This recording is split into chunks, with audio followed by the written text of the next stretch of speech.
আসসালামু আলাইকুম। আশা করি আপনারা সবাই অনেক ভালো আছেন।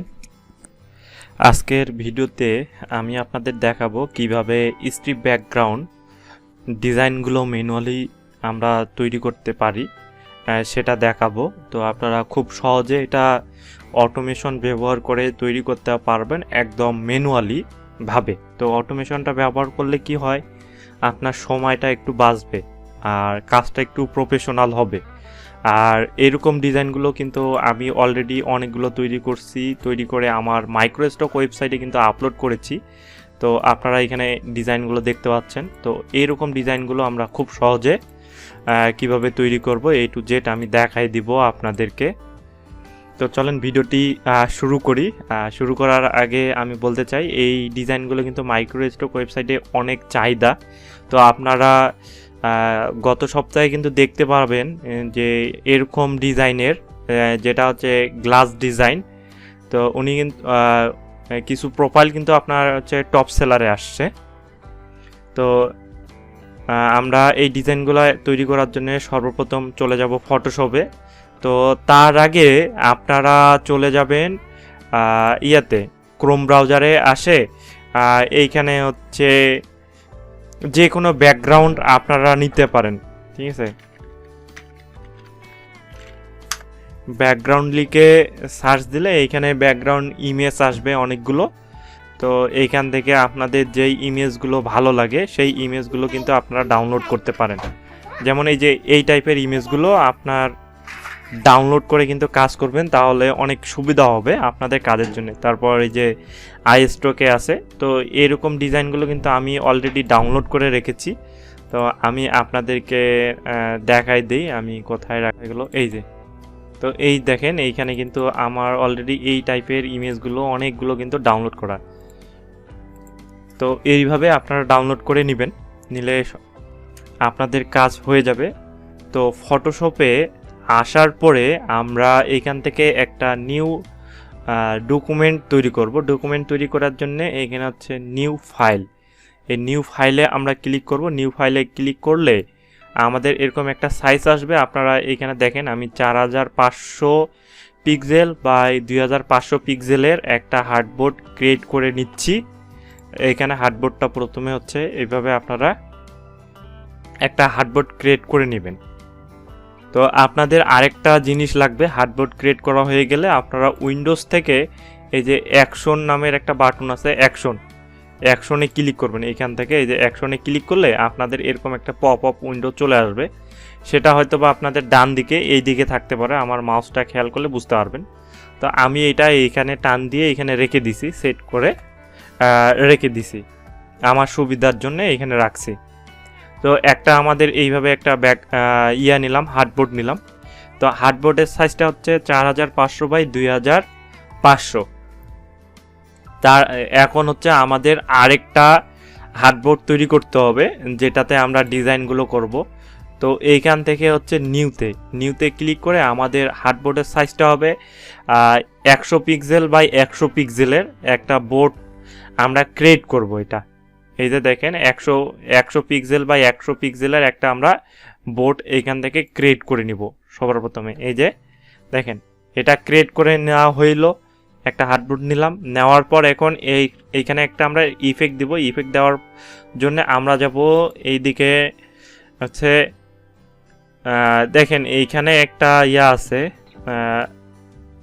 সলিড কালার আছে। তো সলিড কালারের নিচে আমি দিব হচ্ছে গ্রেডিয়ান্ট কালারটা। এইখানে গ্রেডিয়ানে যদি ক্লিক করি তাহলে আমার একটা এরকম পপ আপ আসবে। তো এইখান থেকে এই যে গ্রেডিয়ান অপশনের এই জায়গায় ক্লিক করে বেসিক আছে, বেসিকে ক্লিক করে এই কালারটা আমরা সেট করব এইখান থেকে। তো সেট করার পর এখন এই জায়গাটাতে আমরা দিব যে 180, এটা 180 ডিগ্রি করে দিব। তো এই কালারটা আমি ডাবল ক্লিক করলাম, ক্লিক করার পর এটা একটু আমরা চেঞ্জ করে দিতে পারি। আমি এটা এখানে দেই 15-16 মধ্যে রাখলাম, আর এটা একটু বাড়াই দিই এদিকে। তো 65 মধ্যে রেখে এইখানে হচ্ছে ওকেতে ক্লিক করে, তো ড্র্যাগটা একটু বেশি হয়ে যাচ্ছে, তো এটা এইদিকে নিলাম, এটা একটু সামান্য এইদিকে। আচ্ছা ওকে, ওকে করার পর এখানে ওকে করলাম। ওকে করলে আমার এটা এরকম হয়ে গেল। হয়ে যাওয়ার পর এখন আমরা এটা কাজ করব কি, আপনাকে প্যাটার্নে রূপান্তর করতে হবে। প্যাটার্নে রূপান্তর করার জন্য এখানে চলে যাইতে হবে আপনাকে এডিট অপশনে। এডিট অপশনে যাওয়ার পর এখানে দেখবেন যে ডিফাইন প্যাটার্ন। তো ডিফাইন প্যাটার্নে এখানে ক্লিক করবেন। ক্লিক করলে আপনার এরকম একটা প্যাটার্ন আসবে। তো প্যাটার্নের এইখানে আপনারা নাম দিতে পারেন। আমি একটা নাম দিচ্ছি 1 2 3 4 একটা নাম দিলাম। দেওয়ার পর এখানে হচ্ছে ওকেতে ক্লিক করব। ওকেতে ক্লিক করলে আমাদের প্যাটার্নটা তৈরি হয়ে গেছে। এখন এটা হচ্ছে কেটে দিব, এটার আমাদের দরকার নেই। ওকে, এটা হচ্ছে এইভাবে কেটে দিলাম। এখন আবার আমরা পুনরায় প্রথম হার্ডবোর্ডে আসলাম। তো এই হার্ডবোর্ডের সাইজ অনুযায়ী আরেকটা হার্ডবোর্ড আমরা ক্রিয়েট করব। ক্রিয়েট করে যাওয়ার জন্য আবার এখানে ফাইন্ড অপশনে আসার পর এইখানে দেখবেন যে নিউতে ক্লিক করলাম। ক্লিক করার পর এই যে আপনার যে কাস্টম যেটা হচ্ছে 4500 বাই 2550, তো এখানে 2000 মানে 2500 নেওয়ার পর এখানে ক্রেডে ক্লিক করলাম। ক্রেডে ক্লিক করলে এরকম আসবে। আসার পর এখান থেকে আমাদের কাজ হচ্ছে সলিড কালারের এইখানে গিয়ে পাবো হচ্ছে প্যাটার্ন নামের যে অপশনটা আছে, এই প্যাটার্নে ক্লিক করব। প্যাটার্নে ক্লিক করলে আপনাদের এরকম একটা পপ আপ অপশন আসবে। আসার পর এখানে তীরের একটা অপশন পাবেন। এইখান থেকে আপনাদের যে প্যাটার্নটা তৈরি করা আছে এই প্যাটার্নে আপনারা ক্লিক করবেন। দেখেন, প্যাটার্নে ক্লিক করার পর এখানে হচ্ছে ওকে বাটনে ক্লিক করবেন। ওকে বাটনে ক্লিক করলে আমাদের এরকম প্যাটার্নটা কিন্তু তৈরি হয়ে গেছে। দেখেন, একদম নিখুঁতভাবে এই প্যাটার্নটা তৈরি হয়ে গেল। এখন এই প্যাটার্নটা আমাদেরকে সেভ করতে হবে। সেভ করার জন্য হচ্ছে Ctrl+S বাটনে ক্লিক করবেন। তো আমার এটা এখানে আসছে, তো আমি এখানে ডাউনলোড নামের অপশনে রাখতেছি। তো এইটার নাম দেব হচ্ছে স্ট্রিপ। তা স্ট্রিপ দিলাম। স্ট্রিপ দেওয়ার পর এখানে অবশ্যই পিএসডি, ঠিক আছে, পিএসডি ভার্সনে আপনাকে সেভ রাখতে হবে। এখান থেকে আমি পিএসডিতে এটা সেভ করে নিলাম। এটা সেভ হয়ে গেছে। এখন এটা আমি হচ্ছে কেটে দিব, এটারও আর দরকার নাই। তো আমাদের মূল ডিজাইনটা এটা আমরা তৈরি করলাম। এখন তৈরি হয়ে যাওয়ার পর এখন আমরা মূল যেই আমাদের হার্ডবোর্ডটা আছে এখানে আসলাম। তো এই সাইজের একটা আমাকে শেপ তৈরি করে নিতে হবে। শেপ তৈরি করার জন্য এইখানে রেক্টিঙ্গাল টুল আছে, তো এটা আপনারা নেবেন। নেওয়ার পর এখানে হচ্ছে আমি ক্লিক করলাম। ক্লিক করলে একটা এরকম বোর্ড আসবে। তো আমাদের হার্ডবোর্ডের সাইজটা হচ্ছে 4500 আর হচ্ছে এইখানে 2500। তো এগুলা যা থাকবে তাই। এইখানে হচ্ছে ওকেতে ক্লিক করব। ওকেতে ক্লিক করলে আমাদের এরকম অপশনটা আসবে। তো এইখান থেকে স্ট্রোক কালার, মানে স্ট্রোকটা আমরা অফ করে দিব, আমাদের হচ্ছে ফিল কালারটা লাগবে। তো এটা এরকম হওয়ার পর এখন এটাকে আমরা অ্যালাইনমেন্ট করে দিব। এইখানে অ্যালাইনমেন্টের এইখানে ক্লিক করে এইখানে হচ্ছে সেকশন নামের যে অপশনটা আছে সেকশনে ক্লিক করার পর ক্যানভাসে ক্লিক করব। আমরা ক্যানভাসে ক্লিক করার পর এটা হচ্ছে আমি সেন্টার করে দিলাম। দেখেন, এটা আমার সেন্টার হয়ে গেল। এখন এইখানে হচ্ছে আমরা হচ্ছে এটাকে রাইট বাটন ক্লিক করার পর কনভার্ট টু স্মার্ট অবজেক্ট এটা করে দিব। তো এটার নামটা আমি চেঞ্জ করে দেই, ঠিক আছে, যেহেতু আমাদের ডিজাইন দিলাম, দিয়ে এইটার নামটা আমি এখানে হচ্ছে সেভ করে দিলাম। তো মনে রাখতে হবে এইগুলা সব কিছু ঠিকঠাক করতে হবে। এখন এইখান থেকে আমরা একটা ফিল্টার তৈরি করব, ঠিক আছে। তো ফিল্টার তৈরি করার জন্যে আপনাকে সর্বপ্রথম যাইতে হবে এই যে ফিল্টারে আসতে হবে। ফিল্টারে আসার পর এইখানে হচ্ছে ব্লুর নামের যে অপশনটা আছে এই ব্লুরে আসবেন। আসার পর এখানে হচ্ছে গাউসিয়ান ব্লুর, এখানে ক্লিক করলেন। ক্লিক করলে আপনাদের একটা পপ আপ এরকম আসবে। এইখান থেকে 150 আমরা পিক্সেলের দিলাম। দেওয়ার পর এখানে ওকে ক্লিক করব। ওকে ক্লিক করলে আমাদের একটা ব্লুরও কিন্তু এরকম ইফেক্টটা পড়ে গেছে। তো যেহেতু ব্যাকগ্রাউন্ডটা আমার কালো তাই এরকম দেখাচ্ছে। তো এটা আসলো। এটা হয়ে যাওয়ার পর এখন আমরা চলে যাব আবার হচ্ছে ফিল্টারে যাওয়ার পর এখানে হচ্ছে ডিস্টর্ট নামের যে অপশনটা আছে ডিস্টর্ট থেকে যাব হচ্ছে ডিসপ্লেতে। তো ডিসপ্লেতে ক্লিক করলাম। ডিসপ্লেতে ক্লিক করলে এরকম একটা পপ আপ অপশন আসবে। ডিসপ্লে, এইখান থেকে আপনাদের 10 থাকতে পারে, এইখানেও এইভাবে 10 থাকতে পারে। তো এই হরিজেন্টাল স্কেলের এখানে 0 করে দিবেন, আর ভার্টিক্যাল স্কেলে এখানে হচ্ছে আপনাকে 500 করে দিতে হবে। 500 করে দেওয়ার পর এইখানে আপনার উপরেরটাতে ক্লিক থাকবে, আপনার নিচে যে অপশনটা আছে এইখানে ক্লিক করবেন টাইলে। এই টাইলে ক্লিক করার পর এখানে হচ্ছে ওকে বাটন যে আছে, ওকেতে ক্লিক করবেন। ক্লিক করার পর এখানে দেখবেন যে আপনি যে ডিজাইনটা তৈরি করছিলেন স্ট্রিপ পিএসডি, এইটাতে ক্লিক করলাম। ক্লিক করার পর এখানে ওপেনে ক্লিক করব। ওপেনে ক্লিক করলে এটা দেখবেন আপনার এখানে লোড হয়ে যাবে। যেহেতু আমার ব্যাকগ্রাউন্ডটা কালো তাই এখানে এরকম বোঝা যাচ্ছে না, তো এটা কোনো সমস্যা নেই। তো এরকম হয়ে যাওয়ার পর আমরা এই যে ব্যাকগ্রাউন্ডটা আছে এইখানে ক্লিক করে অল্টার বাটন ক্লিক করে ব্যাক স্পেসে ক্লিক করব, যেন এটা আমাদের কালো হয়ে যায়। তো কালো হয়ে যাওয়ার পর তো এই ডিজাইনটা আমরা হচ্ছে সেভ করে রাখবো, যেন পরের জন্য কাজ করতে পারি খুব সহজে। এটা সেভ করার জন্য আপনাকে কন্ট্রোল এসে ক্লিক করতে হবে।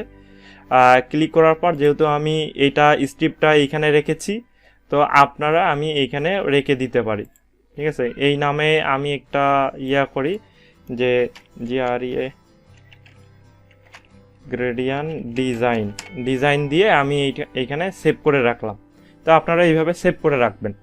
তো আমার এগুলো সব কিছু হয়ে গেছে। হয়ে যাওয়ার পর আমি হচ্ছে এইখানে ডাবল ক্লিক করব। এই যে এই জায়গাটাতে আপনারা খেয়াল করবেন, এই জায়গাটাতে ডাবল ক্লিক করলে আমার এইখানে কিন্তু একটা চলে আসছে, ঠিক আছে। তো একটা হার্ডবোর্ড চলে আসছে। তো মূল কাজটা হচ্ছে এইখানে আপনাকে করতে হবে। তো এর ডাবল ক্লিক করার পর এটা এরকম আসলে আপনারা এইখানে যে ডিজাইনগুলো ডাউনলোড করে রেখেছেন, এই যে আমি এই ডিজাইনটা ডাউনলোড করে রাখছি, তো এইটা এখানে টান দিয়ে আমি এখানে ছেড়ে দিব। তো ছেড়ে দিলে কিন্তু আমার ডিজাইনটা এইখানে আসবে, দেখেন। তো আসার পর এখানে হচ্ছে ওকে বাটনে আমি ক্লিক করলাম। এখন হচ্ছে আমি হাত দিয়ে এটাকে হচ্ছে বড় করে দিই, দেখেন। আমি হচ্ছে সব দিক দিয়ে এটা একটু বড় করে দিচ্ছি। আচ্ছা, বড় করে দেওয়ার পর এইখানে যে তীরের অপশনটা আছে, আমি তীরের অপশনটাকে ক্লিক করে ওকে করে দিলাম। ওকে করে দেওয়ার পর এখানে হচ্ছে কন্ট্রোল এস, আমাকে কন্ট্রোল এসে ক্লিক করতে হবে। ক্লিক করলে এটা হচ্ছে সেভ হয়ে গেল। আর এইখানে হচ্ছে আমাদের যে মূল যে ফাইলটা আছে, এই যে গ্রেডিয়ান ডিজাইন, তো এই জায়গাটাতে আমি আসলে দেখতে পাচ্ছেন যে আমার যে ডিজাইনটা আছে এটা কিন্তু এখানে অ্যাপ্লাই হয়ে গেছে।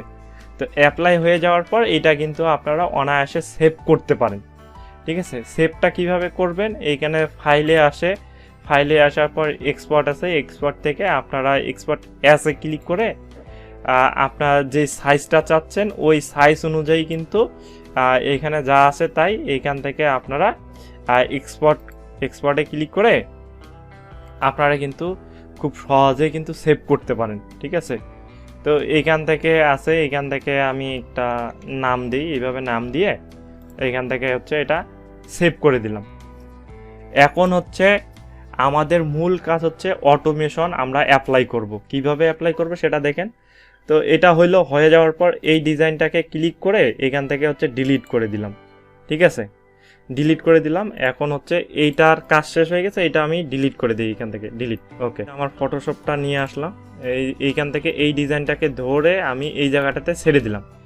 ছেড়ে দেওয়ার পর আমাদের কাজ হচ্ছে এইখানে তীরে ক্লিক করব। এখন হচ্ছে অটোমেশনটা আমরা ব্যবহার করব কিভাবে সেটা আমি দেখাচ্ছি, একটু ভালোভাবে দেখবেন। অটোমেশন বা এই যে অ্যাকশনে ক্লিক করব। এখানে এই যে উইন্ডোজ থেকে অ্যাকশন আছে, অ্যাকশনটাতে ক্লিক করলে এরকম প্যানেল আসবে, এটা আপনাদের ডান দিকে থাকবে। অ্যাকশনে আসার পরে এখানে ফোল্ডার নামে একটা অপশন আছে, ফোল্ডারে ক্লিক করলাম। ফোল্ডারে ক্লিক করলে আপনারা এখানে নাম দিতে পারেন। আমি এখানে একটা টেস্ট 1 দিই, এখানে নেম দিলাম। দেওয়ার পর ওকে ক্লিক করার পর এই যে টেস্ট 1-এর যে ক্লিক আছে এইখান থেকে হচ্ছে প্লাস নামের যে অপশনটা আছে এই প্লাসে ক্লিক করব। ক্লিক করার পর এখানে দেখতে পাবেন যে অ্যাকশন, তো অ্যাকশনের এখানে আমি দিই টেস্ট 1 দেওয়ার পর এখানে হচ্ছে রেকর্ডে ক্লিক করলাম। দেখেন আমি হচ্ছে খুব রেকর্ডে ক্লিক করলাম। এখন যা করবে এখানে আমার এই অ্যাকশনটা কিন্তু রেকর্ড হইতে থাকবে। এখন এটা হয়ে গেল। হয়ে যাওয়ার পর আমি এইখানে আছে ফাইলে আসব। ফাইলে আসার পর স্ক্রিপ্টে আসে, এইখানে হচ্ছে দেখেন ফাইল লেয়ার টু হার্ডবোর্ড, এখানে যদি ক্লিক করি আমার যে ডিজাইনটা এখানে নিয়ে এসেছিলাম যে ইমেজটা, এটা ফুল একটা সাইজ কিন্তু এখানে হয়ে গেছে। হয়ে যাওয়ার পর এখান থেকে হচ্ছে আমি হচ্ছে কন্ট্রোল এস বাটনে ক্লিক করব, ঠিক আছে। কন্ট্রোল এস এ ক্লিক করলে এখানে স্ক্রিপ্টে আপনারা দেখতে পারবেন যে একটা সেভ অপশন চলে আসছে। এখন আবার পুনরায় যে আমার যে প্রথম যেই হার্ডবোর্ডটা আমরা ক্রিয়েট করেছিলাম গ্রেডিয়ানের জন্য, যেখানে ইফেক্ট ব্যবহার করছিলাম, সেটাতে আসলাম, এইখানে আসলাম। আসার পর এখানে ফাইল নামের যে অপশনটা আছে ফাইলে আসলাম, আসার পর স্ক্রিপ্টে আসলাম। স্ক্রিপ্টে আসার পর এইখানে হচ্ছে জেপিজি এক্সপার্ট নামের যে অপশনটা আছে, এই যে এক্সপার্টে ক্লিক করে আমার একটা চাচ্ছে, ফোল্ডার চাচ্ছে, সে ফোল্ডারটা এখানে সিলেক্ট করে দিলাম। এই যে ব্যাকগ্রাউন্ড নামের অপশনে আছে আমার, এইখানে হচ্ছে সিলেক্ট করে দিই। সিলেক্ট করে দিলে একটা র্যান্ডম নেম দিয়ে আমার কিন্তু এই ব্যাকগ্রাউন্ডটা সেভ হয়ে যাবে। এখন এখানে ওকেতে ক্লিক করলাম, তো এটা সেভ হইলো। সেভ হয়ে যাওয়ার পর আবার আমরা এই অপশনটাতে আসব, দ্বিতীয় নাম্বার বোর্ডটাতে আসব। আসার পর কি করব, এটাতে ক্লিক করে জাস্ট ডিলিট করে দেওয়ার পর এখন হচ্ছে এই যে স্ক্রিপ্টটা আমরা স্টপ করে দিব, যে অ্যাকশনটা এটা স্টপ করে দিলাম। তো অ্যাকশনটা কিন্তু আমার তৈরি হয়ে গেছে। তো এই অ্যাকশনটা কিন্তু আমার তৈরি হয়ে গেছে, ঠিক আছে। এখন হচ্ছে আমার অ্যাকশনের কাজ ম্যানুয়ালি আপনাদেরকে দেখাচ্ছি, দেখেন। এখন এই ডিজাইনটা আমি করা শেষ হলো, এটা ডিলিট করে দেই। এখন এই ডিজাইনটা এখানে নিব, নেওয়ার পর এইখানে শুধু ক্লিক করব। ক্লিক করার পর এখন যে অ্যাকশনটা তৈরি করছিলাম এটা এখন চালু করে দিব। চালু করে দিলে সে নিজের মতন কাজ করবে। এখন এখানে খালি সিলেক্ট ফোল্ডারে ক্লিক করব আর ওকে, এটা ডিলিট হয়ে যাবে। এখন আবার এখানে আসলাম, তো এটার কাজ শেষ। তো এইটা একটা টান দিয়ে আমি এখানে একটু ছোট করে নিই, ছোট করে নিলে আমি কাজ করতে সুবিধা হবে আর কি। তো এটা এরকম করে বড় করে দিই, ওকে। তো নিয়ে আসলাম। তো এই ডিজাইনটার কাজ এখন করব, এটা এখানে ছেড়ে দিই। ছেড়ে দেওয়ার পর এখানে ওকেতে দিলাম। এখন হচ্ছে এখানে অ্যাকশনটা আমি চালু করব। অ্যাকশন চালু করলে এটা কাজ হবে। এখানে সিলেক্ট, এখানে ওকে, এটা ডিলিট হইলো। এইটা ফাইল ডিলিট করে দিলাম। এইখানে একটা দেই, এটাতে ওকে ক্লিক করব। এখন হচ্ছে এই অ্যাকশনটা আমি চালু করব। চালু করলে স্ট্রিপ ব্যাকগ্রাউন্ডটা আমার অনায়াসে সে করতেছে। তো চলেন, তো সেই ব্যাকগ্রাউন্ডগুলো দেখা যাক কোথায় সেভ হলো। আমি এটা বড় করে দিচ্ছি। বড় করে দেওয়ার পর আমার যে এইখানে ফোল্ডার আছে, এই যে ব্যাক, তো সেই ব্যাকগ্রাউন্ড অপশনে কিন্তু এই যে ব্যাকগ্রাউন্ড নামের যে অপশনটা আছে, এই যে ব্যাকগ্রাউন্ডে কিন্তু আমার আগের ফাইলগুলো সহ কিন্তু এখানে সেভ হয়ে গেছে। সরি, ব্যাকগ্রাউন্ড নামের অপশনে আমার এগুলো সেভ হয়ে গেছে। তো এই ডিজাইনগুলো আমি কিন্তু করেছি। তো এই যে একটা প্রথমে যেটা করছিলাম এসএস দিয়ে, তো এগুলো হচ্ছে ডিলিট করে দিই। এই যে দেখেন এইখানে কিন্তু আমার এই যে ডিজাইনগুলো তৈরি করছে, দেখেন খুব সুন্দর করে কিন্তু এই যে ডিজাইনগুলো আমার তৈরি হচ্ছে। এইখানে 5টা ডিজাইন। তো আগের ফোল্ডারটাতে না, সরি, তো আগে ছিল এই ফোল্ডারটা, আমি আপনাদেরকে দেখাইছিলাম, আমার ভুল ফাইলটা দেখাইছিলাম। তো এইগুলো না, এই ব্যাকগ্রাউন্ড নামের অপশনে আমার এই ডিজাইনগুলো কিন্তু সেভ হয়ে আছে। তো আরেকটা আপনাদেরকে দেখাই দিই, তাইলে আপনারা বুঝতে পারবেন। তো এটার কাজ করি, এটা ডিলিট করে দিই। এই রেড সবার শেষে আসে, এইটার করব। তো এইটা করার জন্য আমি এই ইমেজটা নিয়ে এখানে যদি ছেড়ে দিই, দেওয়ার পর এটাতে ওকেতে ক্লিক করলাম। করার পর এখানে অ্যাকশনটা চালু করে দিলাম। দেওয়ার পর এখানে সিলেক্ট ফোল্ডার সিলেক্ট করে দিলাম। তো এটা আমার সেভ হয়ে গেল। সেভ হয়ে যাওয়ার পর ব্যাকগ্রাউন্ড নামে যে অপশনে আছে এইখানে আসে, এই যে দেখেন খুব সুন্দরভাবে কিন্তু আমার ব্যাকগ্রাউন্ডটা সে তৈরি করে দিছে। তো আশা করি ভিডিওটি আপনাদের ভালো লাগবে, অনেক উপকারে আসবে। এইভাবে আপনারা কাজ করবেন, কাজ করলে এই ফাইলগুলো কিন্তু খুব চাহিদা মার্কেট প্লেসে। ধন্যবাদ আপনাদেরকে, অবশ্যই চ্যানেলটি সাবস্ক্রাইব করে পাশে থাকবেন।